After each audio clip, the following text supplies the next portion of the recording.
တနေ့ရင်နဲ့ကိုဘွားတစ်ခုလုံးရစက်ချခံရရတယ်လို့ခမားရောဖြစ်ခဲ့ဘူးလား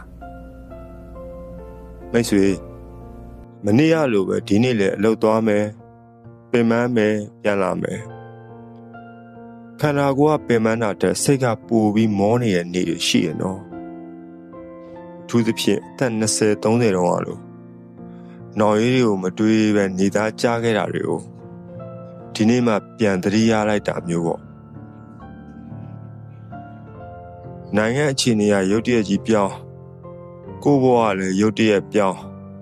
ကိုတော့ငါဘယ်သူလဲဆိုတာမသိတော့လောက်အောင်ဖြစ်လာတယ်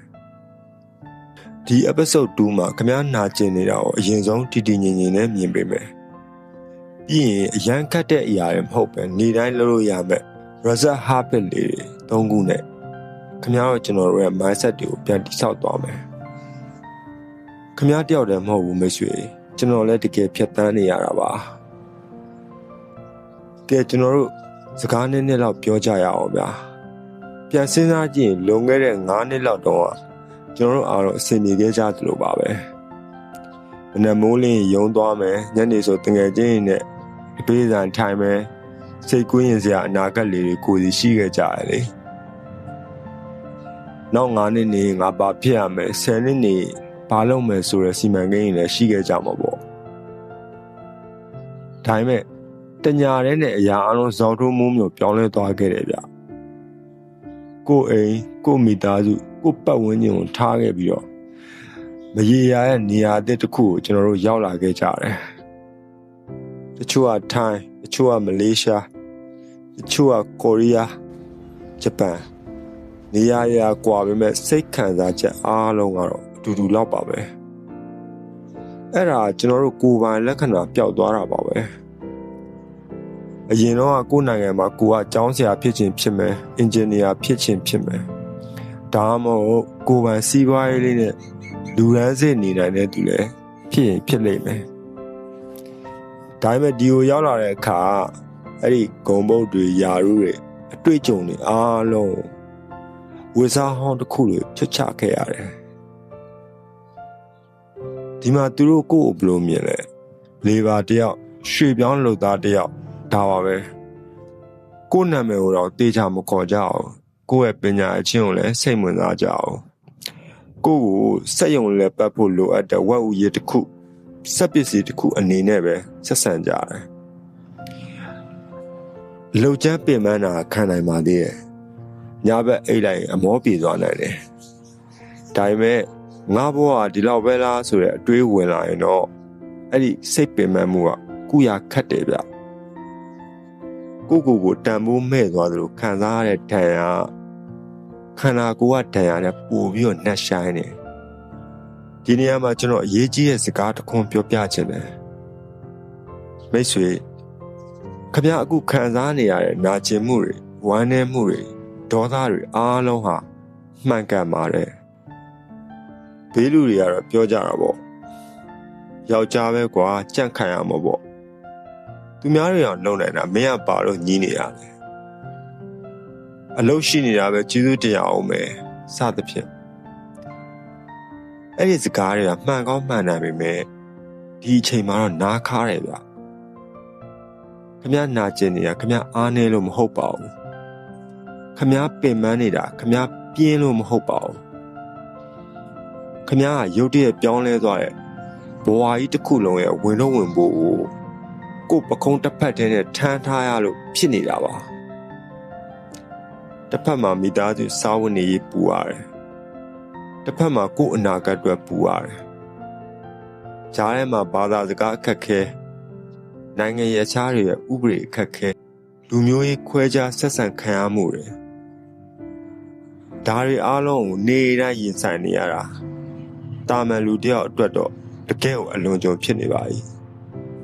ဒါကြောင့်ဒီနေ့တော့ကိုယ့်ကိုညှတာပေးလိုက်ပါငါအဆင်ပြေပါတယ်လို့လိန်ပြောနေကြမလို့ပါဘူးငါပင်ပန်းနေတယ်ငါနာကျင်နေတယ်လို့ဝန်ခံလိုက်ပါကိုယ့်ရဲ့နာကျင်မှုကိုလက်ခံလိုက်ခြင်းကကုစားခြင်းရဲ့ပထမဆုံးခြေလှမ်းပါပဲကဲဒီတော့နာကျင်မှုကိုလက်ခံပြီးပြီဆိုရင် ကျွန်တော်တို့ရှေ့ဆက်ကြရအောင်ဒီအခြေအနေကြီးကနေလွတ်မြောက်ဖို့ဒါမှမဟုတ်ဒီထက်ပိုကောင်းတဲ့ဘဝတစ်ခုကိုရောက်ဖို့ဘယ်ကနေစရမလဲပတ်စံနေအများကြီးစုမိမှာလားအင်္ဂလိပ်စာသက်ဆိုင်ရာဘာသာစကားတစ်ခုခုကျွမ်းကျင်မှာလားမဟုတ်ပါဘူးအရာအားလုံးရဲ့အစကတော့ mindset ပါပဲစာအုပ်ကြီးတွေရလို့ positive thinking လုပ်ပါလို့မပြောချင်ပါဘူးလက်တွေ့ကြတဲ့အခုချက်ချင်းပြောင်းလဲလို့ရတဲ့အမြင်၃ခုကိုပြောပြချင်ပါတယ်ပထမဆုံးအချက်ကတော့လက်ရှိကြုံတွေ့နေရတဲ့အခြေအနေကိုယာယီလို့အမည်တက်ပါအခုခမည်းလုံနေတဲ့အလုပ်ခမည်းနေရတဲ့နေရာဒါခမည်းရဲ့ညီကုန်းမဟုတ်ပါဘူးဒါဖြစ်စဉ်တစ်ခုလုံးရဲ့အစိတ်ပိုင်းအခန်းတစ်ခန်းသာဖြစ်ပါတယ်ထောင်ကျနေတဲ့အကျဉ်းသားတစ်ယောက်လို့ငါတော့ဒီဘဝလွတ်တော့မှာမဟုတ်ဘူးလို့မတွေးပါနဲ့ခီးသွားနေတဲ့ခီးတဲ့တစ်ယောက်လို့ငါဒီဘူရာမှာခဏဆင်းပြီးတော့ပတ်စံရှာနေတာနောက်ရထားလာရင်ငါခီးကိုဆက်သွားမယ်လို့တွေးပါဒုတိယအချက်တနေ့တစ်ခုပါကျွန်တော်တို့စိတ်ဖိစီးရတဲ့အကြောင်းရင်းဟာပြဿနာအားလုံးကိုတပြိုင်နက်တည်းဖြေရှင်းချင်နေလို့ပါမိသားစုအတွက်ပတ်စံပို့ရမယ်ကျန်းမာရေးလည်းဂရုစိုက်ရမယ်ဘာသာစကားလည်းသင်ရအောင်မယ်အလုပ်သစ်ကလည်းရှာရအောင်မယ်ဒါတွေအားလုံးကိုဒီနေ့တရက်တည်းလုပ်ရမလို့ပါဘူးဒီနေ့အတွက်တစ်ခုပဲရွေးပါဥပမာဒီနေ့ညနေအလုပ်ဆင်းရင်15မိနစ်လမ်းလျှောက်မယ်ဒါမှမဟုတ်ဒီနေ့အိတ်ခါနေအင်္ဂလိပ်စကားလုံး9လုံးလောက်မှတ်မယ်ဒါပဲအဲ့ဒီသေးငယ်တဲ့အောင်မြင်မှုလေးတွေကခမည်းယုံကြည်မှုကိုပြန်တိဆောက်ပေးပါလိမ့်မယ်တတိယအချက်ကိုပြောတဲ့စကားကိုပြောင်းပါအလုပ်ထဲမှာအဆင်မပြေတဲ့အခါတထေးဆူတဲ့အခါမျိုးပေါ့ငါညံ့တယ်ငါအသုံးမကျဘူးလို့ကိုမပြောပါနဲ့အဲ့ဒီအစားငါသင်ယူနေတော့မှရှိသေးတယ်ငါပြန်ကြိုးစားမယ်လို့ပြောပါခမည်းလီဗာမဟုတ်ပါဘူးခမည်းစပိုက်ပါအသက်ရှင်ကြံရည်သူဘဝကိုပြန်တီဆောက်နေတဲ့သူပါနောက်ဆုံးအနေနဲ့လက်တွေ့လုပ်လို့ရတဲ့လေ့ကျင့်လေး၃ခုကိုပြောပြချင်ပါတယ်စိတ်ပင်ပန်းမှုရဲ့အမြစ်ကတစ်ခါတလေခန္ဓာကိုယ်မှာရှိနေတတ်ပါတယ်ခမည်းပင်ပန်းလို့ရင်စိတ်လည်းကြလာရောဒါကြောင့်မနေ့ပြန်ကနေစပြီးဒါလေးတွေကိုစမ်းလုပ်ကြည့်ပါနံပါတ်1 5မိနစ်ရက်တန့်ခြင်းအလုံးမသွားခင်ဒါမှမဟုတ်အလုတ်ကပြန်ရောက်ခြင်းဘာမှမလုပ်ပဲ5မိနစ်လောက်ငြိမ်လေးထိုင်နေပေးပါဖုန်းမကြည့်ပါနဲ့ TV ကိုလည်းမဖွင့်ပါနဲ့မျက်လုံးမိတ်ပြီးတော့အသက်ကိုဝါးဝါရှူပါငါဒီနေ့တစ်ရက်လုံးဘေးကင်းကင်းနဲ့ပြီးဆုံးခဲ့ပြီကျေးဇူးတင်ပါတယ်လို့ကိုပြောပါနံပါတ်2အိတ်ခါနီဖုန်းရှောင်ခြင်းတနေ့ကိုပင်ပန်းထားတော့ညဘက်ရောက်ရင်ဖုန်းပုတ်ပြီးတော့စိတ်ဖြေပြောင်းခြင်းကြတာဒါတဘာဝပါပဲဒါပေမဲ့ social media ပေါ်ကသူများတွေအောင်မြင်နေတဲ့ပုံရိပ်တွေနိုင်ငံရေးသတင်းစိုးတွေကခမားရဲ့စိတ်ကိုပို့ပြီးတော့လေးလံစေပါတယ်အိတ်ခါနီနိုင်ဝဲတော့ဖုန်းကိုဝိုးဝဲမှာထားလိုက်ပါတချင်းအေးလေးနားထောင်တာဖြစ်ဖြစ်စာအုပ်ဖတ်တာပဲဖြစ်ဖြစ်တစ်ခုခုလုပ်ပေးပါအေးဝါမှာလက်ဖြံကိုရေဆန်တယ်မဲ့အင်အားကိုရမှာပါနံပါတ်3ကပတ်ဝန်းကျင်နဲ့ဆက်သွယ်ပါအွန်လိုင်းပေါ်ကတငယ်ချင်းထက်ကိုဘေးနာအခန်းပေါ်လုတ်ဖို့ကင်ဘက်တွေနဲ့စကားပြောပါ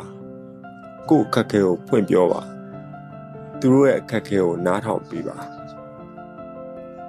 လူသားချင်းစာနာမှုရရှိခြင်းဟာစိတ်ဒဏ်ရာတွေကိုပူဇော်ပေးနိုင်တဲ့အကောင်းဆုံးဆေးတစ်လက်ပါပဲ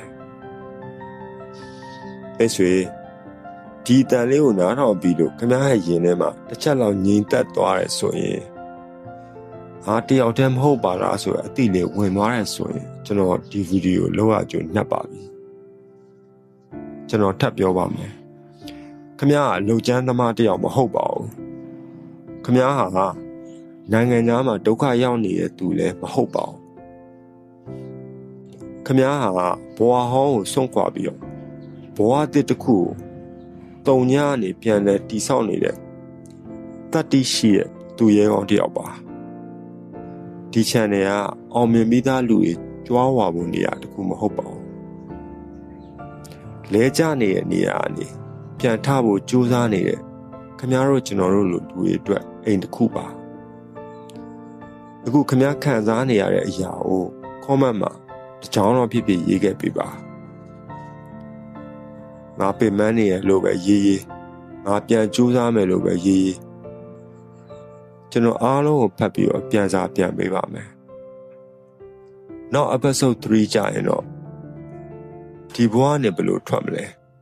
အသေးစိတ်ဆွေးနွေးသွားကြပါမယ်ဒီခီးချမ်းကြီးကိုတယောက်တည်းမလျှောက်ပါနဲ့ကျွန်တော်တို့အတူတူသွားကြမယ် subscribe လုပ်ထားဖို့မမေ့ပါနဲ့ခင်ဗျားရဲ့ဒုတိယဘဝပထမဘဝထက်ပိုလှပစေမယ်လို့ကျွန်တော်ယုံကြည်ပါတယ်အားတင်းထားပါမိတ်ဆွေကျွန်တော် MKT ပါ